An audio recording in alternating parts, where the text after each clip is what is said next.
Sabarimala സ്വർണ്ണക്കൊള്ളയിലെ SIT അന്വേഷണത്തിൽ കടുത്ത അതൃപ്തിയാണ് ഇന്ന് ഹൈക്കോടതി രേഖപ്പെടുത്തിയത്.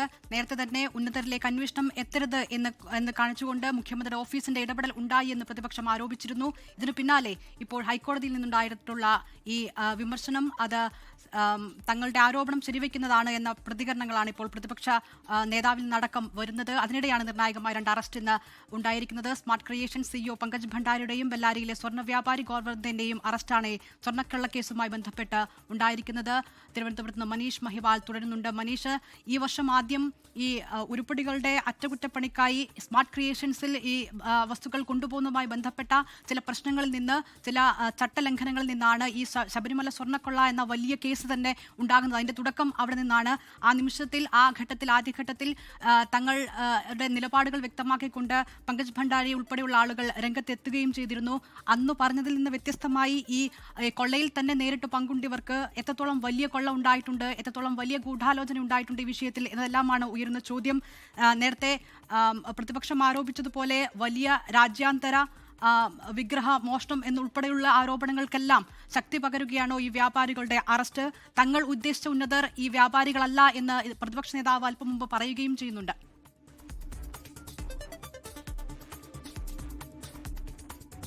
ദിൽന സൂചിപ്പിച്ചതുപോലെ 2025-ൽ 2019 മാതൃകയിൽ ഇത് അറ്റകുറ്റപ്പണിക്ക് വേണ്ടി ചെന്നൈ സ്മാർട്ട് ക്രിയേഷൻസിലേക്ക് കൊണ്ടുപോകുന്ന ഘട്ടത്തിലാണ് ഇത് ദേവസ്വം ബെഞ്ചിന്റെ ശ്രദ്ധയിൽപ്പെടുന്നതും ഇതുമായി ബന്ധപ്പെട്ട അന്വേഷണത്തിന് തുടക്കമാകുന്നതും അവിടെ നിന്നാണ്.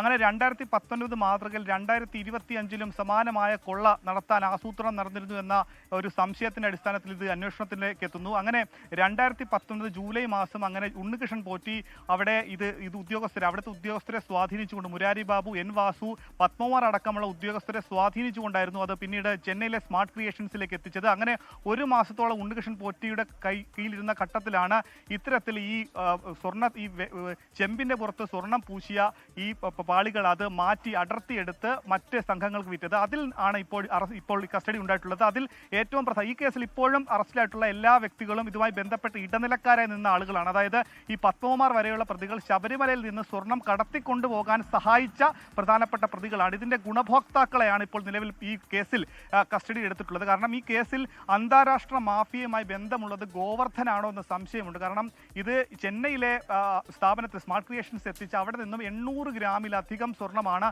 ഈ ഗോവർദ്ധന് കൊടുത്തതും. ഗോവർദ്ധന്റെ ഫ്ളാറ്റിൽ ബാംഗ്ലൂരിൽ ബെല്ലാരിയിൽ നടത്തിയ പരിശോധനയിൽ അന്ന് 800 ഗ്രാം സ്വർണം കണ്ടെത്തിയിരുന്നു. പക്ഷേ അത് ശബരിമലയുമായി ബന്ധപ്പെട്ട സ്വർണ്ണമല്ല എന്നായിരുന്നു ഇയാളുടെ വാദം. ഒപ്പം തന്നെ ഗോവർദ്ധന്റെ ഫ്ളാറ്റിൽ നടത്തിയ പരിശോധനയിൽ ഉണ്ണികൃഷ്ണൻ പോറ്റിയുമായി എന്ന് സംശയിക്കുന്ന തരത്തിൽ ചില ഭൂമി ഇടപാടുകളെ സംബന്ധിക്കുന്ന രേഖയും അന്ന് കണ്ടെത്തിയിരുന്നു.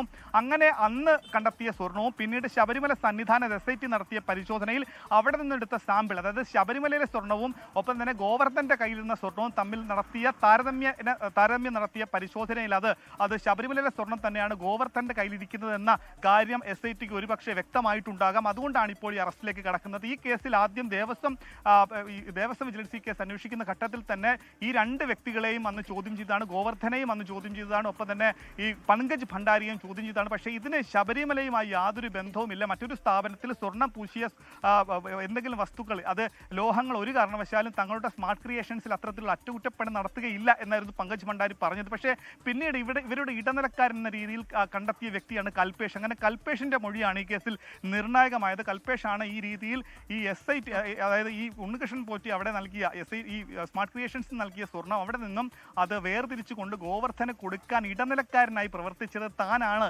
എന്ന് SIT കണ്ടെത്തിയതോടുകൂടിയാണ് ഈ സ്വർണ്ണക്കടത്ത് കേസിൽ ഉണ്ണികൃഷ്ണൻ പോറ്റി അല്ലെങ്കിൽ ഉദ്യോഗസ്ഥർക്കപ്പുറത്തേക്ക് സംസ്ഥാനത്തിന് പുറത്ത് അന്തർ സംസ്ഥാന ബന്ധം ഈ കേസിൽ SITക്ക് സ്ഥാപിക്കാനായത്.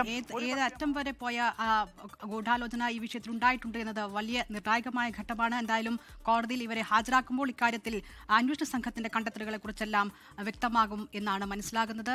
ലോകത്തെവിടെയായാലും ഏത് സമയത്തും 24 വാർത്തകളും ഓഗ്മെന്റഡ് റിയാലിറ്റി പാക്കേജുകളും എക്സ്പ്ലെയിനറുകളും വിശദമായി കാണാൻ ഞങ്ങളുടെ YouTube ചാനൽ നിങ്ങൾക്ക് സബ്സ്ക്രൈബ് ചെയ്യാം.